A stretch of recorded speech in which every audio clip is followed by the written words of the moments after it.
नमस्कार दोस्तों। प्रणाम दोस्तों। तो हम हैं आपके चंदा देहाती लोकगीत। आप लोग प्यार से सुनिएगा। बहुत ही पुराना सोहर गीत है और अपना भर भर के आशीर्वाद दीजिएगा। जरूर दीजिएगा दोस्तों। और आप लोग इस गाने को आप लोग ज़रूर वायरल कर दीजिएगा, क्योंकि ये मेरे अम्मा का गाना है। ज़रूर वायरल आप लोग कर दीजिएगा। तो चलिए सुनाते हैं, बहुत ही प्यारा है। आठो ही अंग मोरा बातत मुड़वा धमाकल मुड़वा धमाकल हो।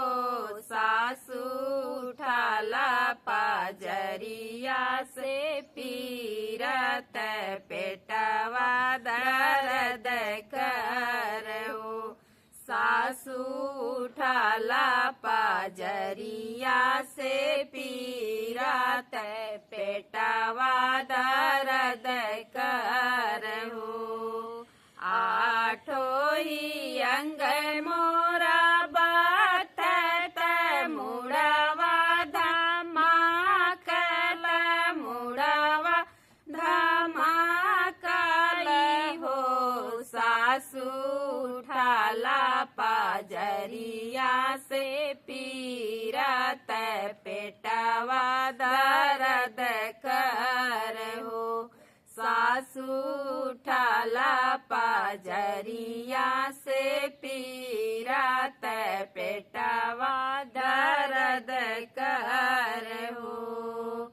सासू जो सुत कोठ सरिया ननद अठवो सरिया ननद अठवो सरिया हो।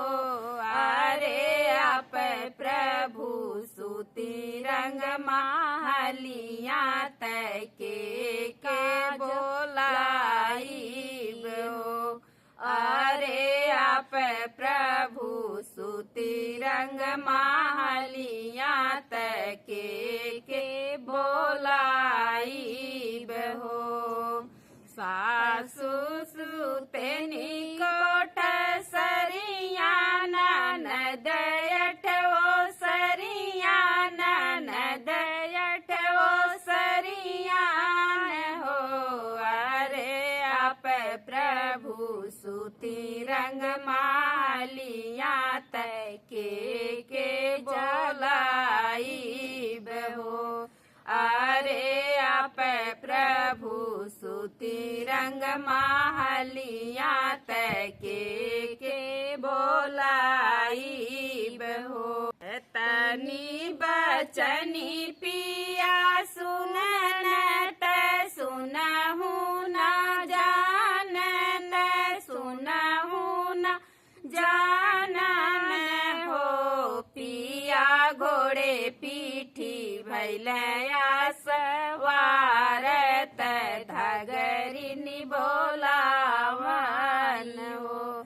पिया घोड़े पीठी भैलया सवार त धगरिनी बोलावई हो। बाहर बाटू की भीतर तू ही मोरी धगरिनी तू ही मोरी धगरिनी हो। धगरिनी मोरी धना बदन बेयाकुल तोहा के बोलावेनी हो। धगरिनी मोरी धना बदन बेयाकुल तोहा के बोलावेनी हो। सवन भदौआ करतिया त बिजुली तड़ाकई बिजुली तड़ाकई हो। बाबू रलिया बेगलिया बड़ा की चढ़या जुनिया तू ही चला सबेरे हम आईब हो।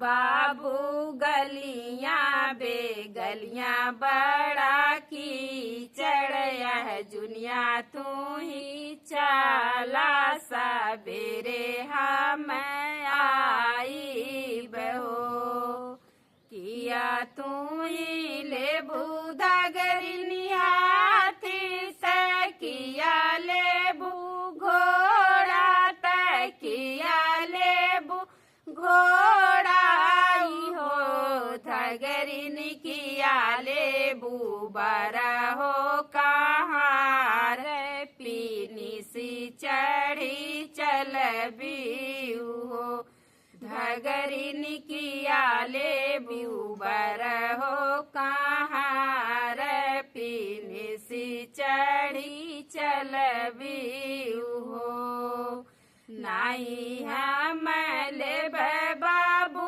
हाथी से नहीं लेब घोड़ा त नहीं लेब घोड़ाई हो बाबू हम लेब बर हो कहाँ रे पीनी सी चढ़ी चलब हो बाबू हम लेब बर हो कहाँ रे पीनी सी चढ़ी चलब हो बाहरी बाटू की भीतरी तू ही मोरी आमा से तू ही मोरी आमान हो आमा परिचहु धगरिनी गोसाई दुअरवा पे